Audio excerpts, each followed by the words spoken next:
جب آپ کی زندگی سکون بخشش ہو جائے گی تو آپ کو خود بخود سکون ملنا شروع ہو جائے گا۔ جہاں دو راستے آتی ہے وہاں سوچ آتی ہے۔ جس آدمی کے پاس راستہ ہی ایک ہو اسے سوچنے کی ضرورت ہی کوئی نہیں۔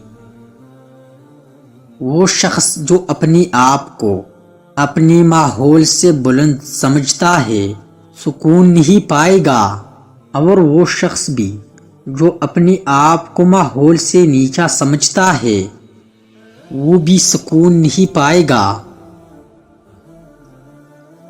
اگر تمہیں یہ پتہ چل جائے کہ تمہارا رزق اللہ کے پاس ہے، پھر رزق کی تلاش مت کرو بلکہ اللہ کی تلاش کرو جس کے پاس تمہارا رزق ہے۔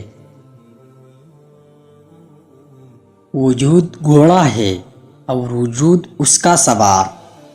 گھوڑا لاغر نہیں ہونا چاہیے کہ روح بے چاری پریشان ہو جائے، اور گھوڑا خود سر نہ ہو کہ روح کو گرا کر چلا جائے۔ جس دن کی رات آ گئی وہ دن اچھا تھا، اور جس دن رات پر دن طلوع ہو گیا وہ رات اچھی تھی۔ اس دنیا میں کوئی رات ایسی نہیں جس پر دن طلوع نہ ہوا ہو۔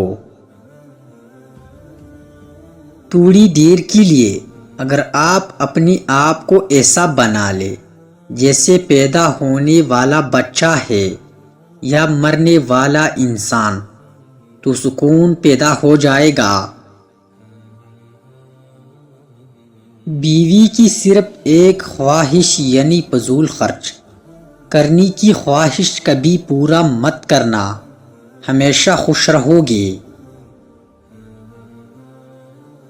ایسا رزق جس میں زیادہ محنت بھی نہ کرنی پڑے اور جو حرام بھی نہ ہو رزق کریم کہلاتا ہے۔ باطن کا سفر یہ ہے کہ جہاں ایسا موقع آ جائے کہ آپ دین میں آ جائے یا دنیا میں، تو وہاں پر اپنا دین محفوظ کر لے۔ اولاد کو زمانہ جدید کے مطابق تعلیم دو تاکہ رزق کما سکے، اور دین کا علم دو تاکہ وہ برباد نہ ہو جائے۔ دنیا دار کے لیے جہاں صبر کا حکم ہے، اللہ کے بندوں کو شکر کرنے کا حکم ہے۔